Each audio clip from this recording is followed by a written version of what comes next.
आज की इस वीडियो में हम स्टार्ट करेंगे एफएक्यू पार्ट 2 की, जिसमें कि हम नेक्स्ट 5 क्वेश्चन पे डिस्कस करने वाले हैं। फटाफट करते हैं, 5 मिनट के अंदर खत्म करेंगे।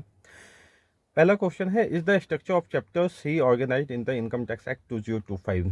क्या इनकम टैक्स एक्ट 2025 के चैप्टर्स को ये ऑर्गेनाइज किया गया है? तो यस, ये ऑर्गेनाइज किया गया है चैप्टर्स को। क्यों? क्योंकि सारे प्रोविजंस की ये ग्रुपिंग हुई है यहाँ पे in more logical sequence, simplifying language and integral provisions and explanation. Clear? Next question है, since the income tax act 1961 is repealed and a new income tax act come into force on 1/4/2026, तो क्या does everything done under the old act becomes invalid? क्या पुराने act के अंदर जो भी काम किया गया वो इनवैलिड हो जाएगा? Answer is no. क्यों? क्योंकि इनकम टैक्स एक्ट 1961 रिपील तो हुआ है, but it does not disturb anything relating to the tax year before 1 April 2026। मतलब 1 अप्रैल 2026 से पहले जितने भी असेसमेंट या बाकी चीज़ें हुई हैं वो as per income tax act 1961 valid होंगी। हाँ, अगर कोई चीज़ पेंडिंग है, अगर कोई आपका असेसमेंट पेंडिंग है या अपील में पेंडिंग है, तो उसको निपटाने के लिए आप ट्रांजिशनल प्रोविजंस को रेफर करोगे, जो कि इनकम टैक्स एक्ट 2025 में दिया जाएगा। नेक्स्ट क्वेश्चन है, is there anything regarding the basis is there any change regarding the basis of charge of income tax in the income tax act 2025? ये पूछा है कि जो basis of charge of income tax act का definition था, क्या वो income tax act 2025 में चेंज हुआ है? स्लाइड चेंज हुए हैं, सिर्फ ईयर चेंज हुआ है। मैं एक्सप्लेन कर देता हूँ।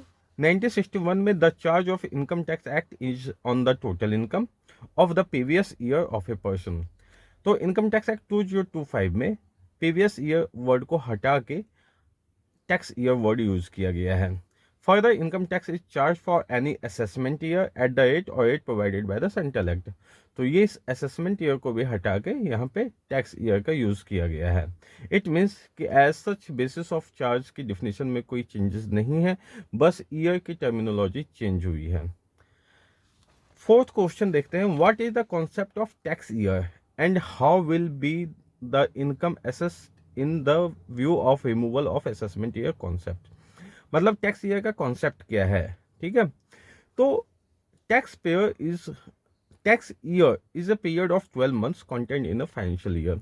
मतलब पहले भी मैंने अपने वीडियो में बताया है कि अब previous year term and assessment year terms आपका खत्म हो गया है। अब उसी पीरियड के लिए आप टैक्स ईयर वर्ड का यूज करोगे। Clear? The concept of tax year is applicable from 1/4/2026 for the income earn during FY 26-27 onward and this will be referred to as tax year 26-27। अगर मैं इसको टेबुलर फॉर्म में समझाऊं, जो कि यहाँ दिया गया है, तो कॉन्सेप्ट क्या है? Year in which income is earned, उसे इनकम टैक्स एक्ट 1961 में प्रीवियस ईयर कहते हैं, लेकिन उसके लिए अब टैक्स ईयर वर्ड का यूज होगा नए एक्ट में। Second, year for which tax is assessed, उसके लिए इनकम टैक्स एक्ट 1961 में असेसमेंट ईयर वर्ड यूज करते हैं, लेकिन उसके लिए भी 2025 वाले एक्ट में टैक्स ईयर यूज होगा। मीन्स कि इनकम टैक्स एक्ट 1961 में previous year equal to financial year and assessment year equal to financial year +1, ये फॉर्मूला होता था। लेकिन अब इनकम टैक्स एक्ट 2025 में tax year equal to financial year होगा, यहाँ पे कोई +1 का कॉन्सेप्ट नहीं होगा।